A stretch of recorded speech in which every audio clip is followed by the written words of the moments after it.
क्या लग रहा है अभी? हम बिहार से सटे हुए हैं, से सटे हुए बिहार में क्या लग रहा है? बिहार में बहुत अच्छा है, बिहार बहुत डेवलप है। एनडीए की सरकार लाई है, बिहार बहुत बदलेगा।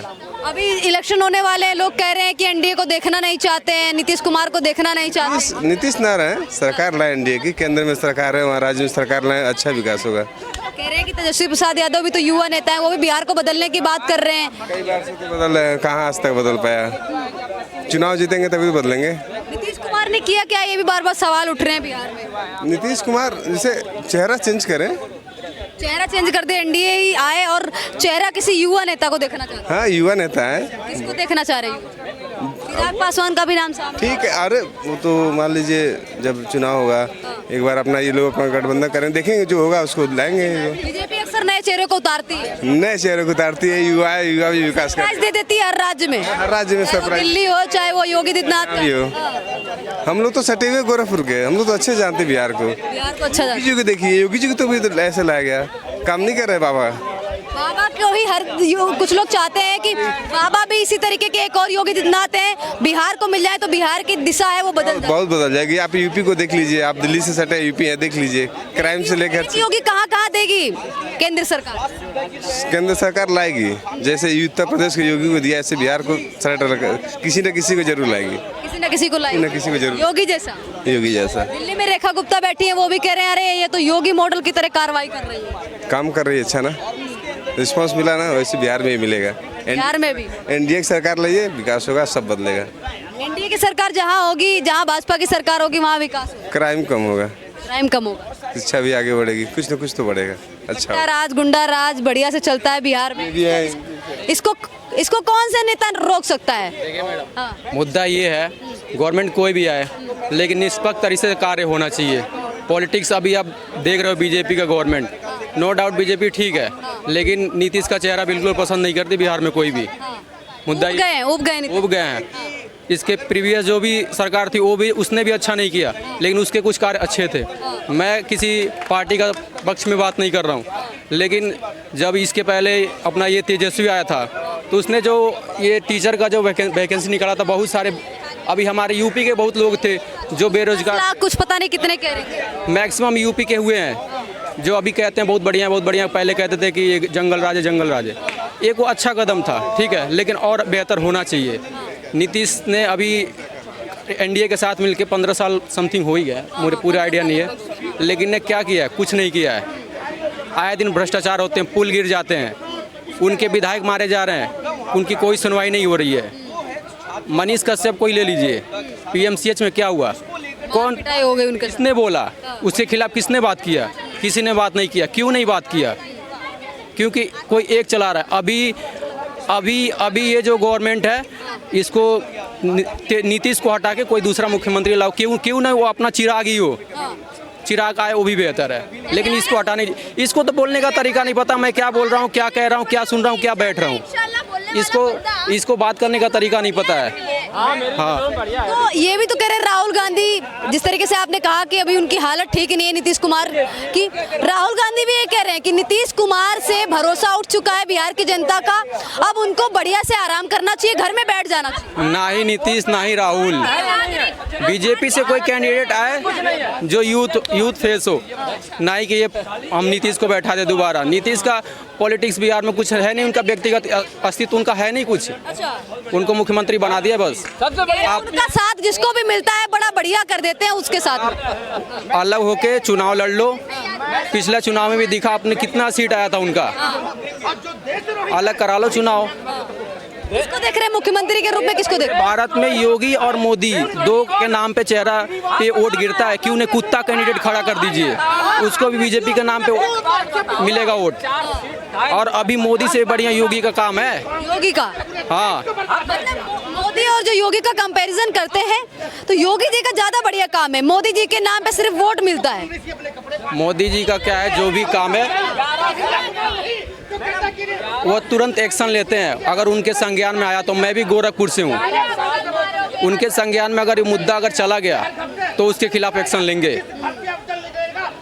मोदी के नाम पे अभी, योगी के नाम पे अभी वोट गिरते हैं अपने सारे यूपी में और अदर स्टेट में भी गिरते हैं। मोदी जब आए थे स्टार्टिंग में उनका फेस वैल्यू बहुत अच्छी थी, फिलहाल अभी ये पाकिस्तान युद्ध हुआ है ना, तब से बहुत डाउन हो गया है। लड़ना था ना तो पूरा मार के आना चाहिए, या लड़ो ही मत। किसका जो भी करते हैं सोच समझ के करते हैं। क्या क्या किया बताओ ना, क्या हुआ उससे, बेनिफिट क्या मिला? अपना ही इंसर्ट हुआ इंटरनेशनल मीडिया में। पाकिस्तान को उसको बेनिफिट मिला है उस लड़ाई से। नाराज हैं आप? नाराज है मैडम, मारना चाहिए पूरा बढ़िया से। तुम वापस आ गए। तो इसका सिंदूर ऑपरेशन जो किया है, क्या इसका बेनिफिट आने वाले जो बिहार इलेक्शन है उसमें होने वाला है बीजेपी को और एनडीए को? देखिए, इसके वजह से कुछ नहीं होगा, इसके वजह से कुछ नहीं होगा बिहार में, और ये नीतीश की वजह से भी कुछ नहीं होगा।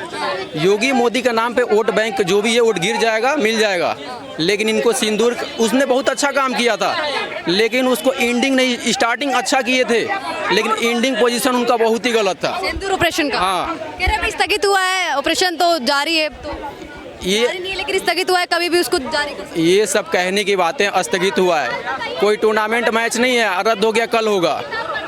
ये सालों कई वर्षों में एक बार होता है, क्या पता उस जब तक हो हम जिंदा रहे, आप जिंदा रहो या ना रहो, पीढ़ियां गुजर जाती हैं। अच्छा, लगातार जो युवा नेता है वो मेहनत कर रहे हैं, चाहे वो कन्हैया कुमार हो, पलायन को रोकने के लिए काम कर रहे हैं बिहार में। कह रहे हैं पलायन को कैसे रोका जा सकता है, कैसे युवाओं को रोजगार दिया जा सकता है कि वो दिल्ली मुंबई की तरफ ना भागे।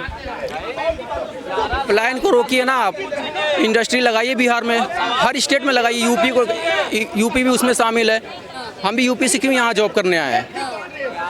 हमें नहीं मिला है तो हम आए हैं। आप लगाइए, इंडस्ट्री लगाइए, कारखाने लगाइए, लोग जॉब करेंगे, अपने घर परिवार में रहेंगे। नहीं रहेगा तो कोई जाएगा ही जाएगा। और आपको भी बहुत अच्छे से मालूम है कि जो अदर स्टेट में जा रहे हैं अभी, जो मजदूर वगैरह काम करते हैं, कितना इज्जत मिलता है, मार के भगाया जाता है, लेकिन उस समय कोई नेता नहीं खड़ा होता है। सब अपनी रोटी सेकते हैं कि जहां हम ठीक हैं, हमारा वोट बैंक है, उसके खिलाफ बात करो, लेकिन अगेंस्ट में नहीं बात कर सकते कि हाँ ये हमारा ही गवर्नमेंट का है, अगर ये काम अच्छा नहीं है तो उसके खिलाफ नहीं बोलेंगे। ठीक है, मैडम, धन्यवाद जी को अब 11 साल कंप्लीट हो चुके हैं, तो बड़ी चर्चाएं हो रही हैं कि इन्होंने क्या क्या काम किए हैं, क्या क्या उपलब्धियां हैं, इसके बारे में एक बार बताएंगे आप? देखिए, काम भी बताते हैं। सबसे पहले ये समझिए, बीजेपी अभी फुल मेजॉरिटी में कभी नहीं आई। वहाँ पर जहाँ पर बीजेपी फुल मेजॉरिटी में है वहाँ पर डेवलप हुए हैं।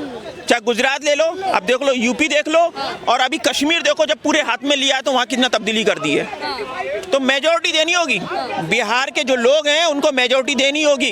एक बार मेजॉरिटी दीजिए, फिर देखिए वहाँ क्या काम नहीं होता है। लेकिन विपक्ष वो लगातार यही सवाल उठाता है कि सत्ता में, यानी कि केंद्र में एक ऐसा प्रधानमंत्री बैठा हुआ है जो लोगों को बांट रहा है, हिंदुत्व वाली राजनीति कर रहे हैं। राहुल गांधी लगातार कहते हैं कि बीजेपी आरएसएस और हिंदुत्व वाली राजनीति करते हैं, इससे बाकी के धर्मों को बार बार टारगेट किया जाता है, जो खास समुदाय के लोग। देखिए, अभी मैं पूरे भारत में आसाम, नागालैंड, मणिपुर, बंगाल और इधर कश्मीर और इधर बिहार बॉर्डर, बिहार नेपाल जो बॉर्डर है उस पे, और बीच में छत्तीसगढ़, झारखंड, इन सभी जगहों पे मैं कुछ टाइम गुजारा है। मेरा प्रोफाइल ऐसा कि मैं इन जगहों में जाता हूँ, घूमता हूँ।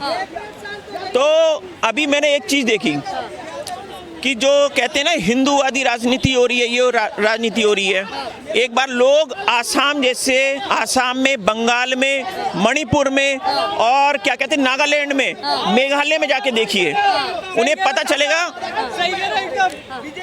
पता चलेगा कि क्या हो रहा है। जो आज बोल रहे हैं दूसरे को रिलीजन के ऊपर वो कह रहे हैं, एक बार जाके देखिए, पूरा समुदाय, पूरी डेमोग्राफी चेंज हो गई है, और उस डेमोग्राफी चेंज होने के कारण देश की सुरक्षा बहुत संकट में पड़ गई है।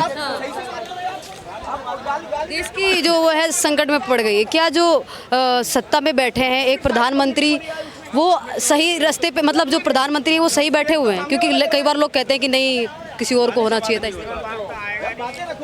देखिए, आप पहले तो ये समझिए कि हमारी जो सोसाइटी है ना, होता है बहुत सोसाइटी में बहुत लोग हैं, हमें पहले ये समझना चाहिए, हमारे जो लोग हैं उनको पहले ये समझना चाहिए कि देश की सिक्योरिटी इंपॉर्टेंट है। अभी भूटान जैसा छोटा सा देश है, बहुत छोटा कंट्री है, आप जाके वहाँ पे एंट्रेंस करके देखिए एक बार। जैसे इंडिया में कहीं से भी, चाहे इधर से आसाम वाले रूट से और मेघालय वाले रूट से और ये बांग्लादेश वाले रूट से और मतलब ये पाकिस्तान वाले रूट से, जैसे लोग यहाँ घुस जाते हैं ना, भूटान जैसे छोटे कंट्री से सीखना पड़ेगा। उन्होंने कितना अच्छा अपने आप को डेवलप कर रखा है। और हमारे यहाँ तो कोई भी चला रहा है। तो ये क्यों चला रहा है? क्योंकि आज तक जितनी गवर्नमेंट्स थी उन्होंने बॉर्डर की इन चीज़ों पे ध्यान ही नहीं दिया। उन्होंने सोचा ही नहीं कि हमारे यहाँ कोई भी आएगा और डेमोग्राफी चेंज करेगा, अपने मन मुताबिक लोगों यहाँ पे सोशल मीडिया के थ्रू सब चेंज कर देगा।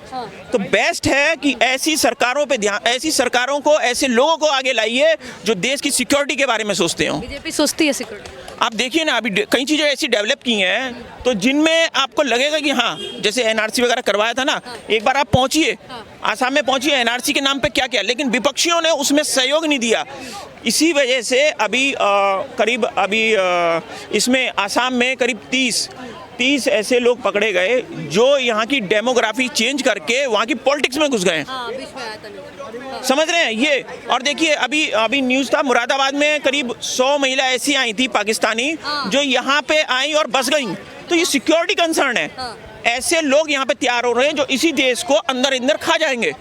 तो हमें अब सोचना पड़ेगा कि पहले की गवर्नमेंट ने इस चीज़ पे ध्यान नहीं दिया है, तो अब जाके जो ध्यान दे रहे हैं भाई उनके पक्ष में आना ही होगा। ठीक है, और भी लोगों से। क्या नाम हुआ सर आपका? सर नाम क्या हुआ आपका? किशन में। कहाँ से हैं सर आप? दिल्ली से ही है, आदर्श नगर। मोदी जी ने 11 साल कंप्लीट कर लिए, तो इसकी बड़ी चर्चाएं हो रही है, क्या कहना चाहेंगे? सही है? Basically I don't like politics, but क्या कहना चाहेंगे? प्रधानमंत्री हैं आपके, 11 साल कंप्लीट हो गए, सही गलत जो भी आपका ओपिनियन हो, सही गलत कुछ भी बोल सकते हैं। काफ़ी कुछ किया है मैम, महिलाओं के लिए भी किया है, पुरुषों के लिए भी किया है। बट मैं दिल्ली में रहता हूँ, तो दिल्ली की जो गवर्नमेंट के हिसाब से है तो ये कुछ ज़्यादा ही महिलाओं के बारे में सोचती है। जैसे कि आप देख रहे हो दिल्ली में बस है और लोग जेंडर इक्वलिटी की बात करते हैं। जेंडर इक्वलिटी यहाँ पे तो साबित नहीं हो रही है मैम, क्योंकि आप देख लो दिल्ली की बसें चलती हैं, के लिए बराबर होना चाहिए ना। और बसें तो छोड़ो मैम, फ्री दे रहे हैं वो अलग बात है, सीटें भी दे रहे हैं मैम अलग से स्पेशल गर्ल्स को, तो ये जेंडर इक्वलिटी है मैम। चुनाव इलेक्शन के टाइम काफ़ी चर्चा हुई थी इसकी कि जेंडर इक्वलिटी की बात आप करते हैं, आप पुरुषों और महिलाओं की बात करते हैं कि सबको आगे बढ़ाना है, तो क्यों ये बात उठी थी? बट मैम ये तो सरकार ही साबित कर रही है ना कि गर्ल्स वीक है, ये क्यों दे रहे हैं इनको वो इतनी प्रायोरिटी? अगर प्रायोरिटी दे रहे हैं तो सरकार ही दिखा रही है कि इनको ये वीक है। हम तो नहीं कह रहे कि ये वीक हैं, वीक तो कहना भी नहीं चाहिए हमारे हिसाब से, लेकिन ये सरकार दिखा रही है तो इनके हिसाब से तो वीक है सरकार के हिसाब से। लेकिन केंद्र में बैठे प्रधानमंत्री जो मोदी जी हैं वो सही है, सही चेहरा है प्रधानमंत्री। हाँ मैम, जिस तरह से कर रहे हैं 10 साल से कर रहे हैं तभी शायद सही है, 10 साल से तभी टिके हुए हैं, नहीं तो हटा दिए गए होते। तो ये थी जनता की राय। आप अपनी राय हमें कमेंट बॉक्स में बता सकते हैं। ऐसी ही वीडियो देखने के लिए चैनल को लाइक करें, सब्सक्राइब करें, शेयर करें। धन्यवाद।